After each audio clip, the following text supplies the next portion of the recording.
ایسے کسی قسم کے نہ ہم نے سپورٹ کرتے ہیں نہ ان کے ساتھ ہیں. ہر چیز کی ایک حدود و قیود ہے. صحافت کی بھی کوئی حد ہے.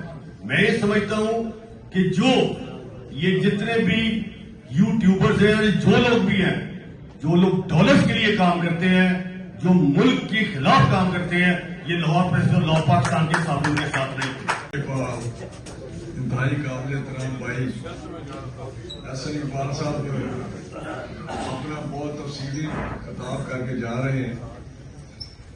تو خطاب طارق صاحب, حاجی نواز صاحب, حاجی نواز رضا صاحب ہمارے بڑے دوست ہیں, بھائی ہیں میرے, بہت زیادہ ان کے ساتھ میری بیٹھک ہے. ہمارے شامی صاحب, سجاد میر صاحب, ارشد صاحب.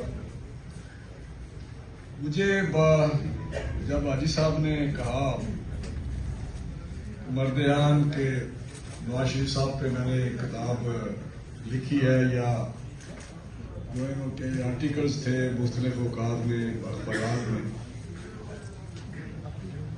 کچھ انٹرویو تھے, ان کو کمپائل کیا تو اس کی لانچنگ سیریمنی ہے. تو میرے آنے کا تو میں نے اسی وقت کہا کہ بالکل, ایک تو حاجی نواز رضا صاحب کا تعلق تھا, دوسرا میاں نواز شریف صاحب کی کتاب تھی.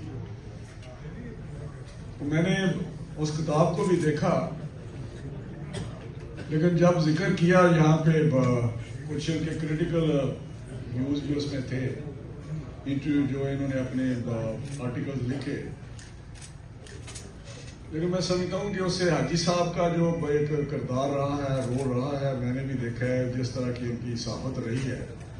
اور یہ بڑے کمٹمنٹ والے لوگ ہیں, انہوں نے نوائے وکیل کے ساتھ منسلک رہے, اور مسلم لیگ کے بھی یہ بڑے خیر خواہ یا سمجھ لیں ایک قسم کی ان کے جذبات ہمیشہ اچھے رہے ہیں. تو میاں صاحب, میاں نواز شریف صاحب کی جو زندگی پہ جس طرح ابھی بات ہوئی کہ وہ کالج سے ہی ہم جانتے ہیں ان کو, گورنمنٹ کالج سے ہم بھی تھے ادھر گورنمنٹ کالج میں, ہم سے سینئر تھے. لیکن جب 85 سے آن ورڈ میں نے اس 40 سال سے بڑے قریبی میرا سیاسی تعلق بھی رہا ہے, ذاتی تعلق بھی ہے, میں ان کے بہت سارے پہلوؤں کو میں نے دیکھا اور مختلف ادوار رہے ہیں ان کی سیاست کے. جس طرح احسن اقبال صاحب نے کہا ہے, کچھ ڈیولپمنٹ کے نام سے ان کی سیاست کا ذکر کیا, اس میں کوئی شک نہیں کہ یہ ایک نیا انداز تھا سیاست میں 85 کے بعد, کہ انہوں نے ایک عام آدمی تک جو ثمرات ہیں ریاست کے وسائل کے, ان کو پہنچانے کی کوشش کی, ان کے مسائل حل کرنے کے لیے, ان کی بنیادی سہولیات دینے کے لیے. اس حوالے سے یا انفراسٹرکچر جو انہوں نے پاکستان کو دیا, جس طرح موٹر ویز ہیں یا آپ سمجھ لیں کہ پورٹس ہیں, ایئرپورٹس ہیں, میٹروز ہیں, یا جو بھی مسلم لیگ نون نے کام کیا ہے ایجوکیشن میں, صحت میں. میں اکثر ذکر کرتا ہوں, بلکہ ہمارے سارے ساتھی ذکر کرتے ہیں, بلکہ تاریخ بھی لکھی جائے گی یا لکھی گئی بھی ہے, کہ اگر میاں صاحب کے منصوبے جتنی پورٹس آپ دیکھیں گے یا بنائی گئی ہے یا ان کو امپروو کیا گیا ہے, ایئرپورٹس دیکھیں گے آپ, موٹر ویز دیکھیں گے, ہائی ویز دیکھیں گے, تو جتنی بھی آپ کو نظر چیزیں آئیں گی 90% 47 سے لے کے آج تک جتنے بھی ترقیاتی کام ہوئے ہیں وہ میاں نواز شریف کے ادوار میں ہی ہوئے ہیں. کیونکہ دوسرے بھی ادوار آتے رہے ہیں, جس طرح پی ٹی آئی کا پچھلا دور تھا وہ بھی آپ نے دیکھا, جس طرح پاکستان کی تباہی ہوئی, تباہ ہر طرح سے ہوئی, چاہے وہ ترقیاتی کاموں کے سلسلے میں جو ایگزسٹنگ ہمارا سسٹم تھا, انفراسٹرکچر تھا, اس کی تباہی ہوئی, یا معیشت کی تباہی ہوئی, یا گورننس کی تباہی ہوئی اس وقت پی ٹی آئی کے زمانے میں. تو میاں صاحب کے حوالے سے جو بات ہوئی وہ ان کے ہمارے, میں تو سمجھتا ہوں مدیان کے ساتھ میں ہمارے پاکستان بھی کہیں تو اس میں کوئی شبہ نہیں ہے. کیونکہ آج جو پاکستان آپ کو نظر آ رہا ہے, جہاں ہم لاہور میں بیٹھے ہوئے ہیں, یہاں ایئرپورٹ سے اتر کے آتے ہیں لوگ باہر سے, بہت سارے لوگ جہاں بیٹھے ہوئے ہیں وہ باہر جاتے بھی ہیں. تو آپ کو ایئرپورٹ سے اتر کے جو لاہور کا نقشہ ملتا ہے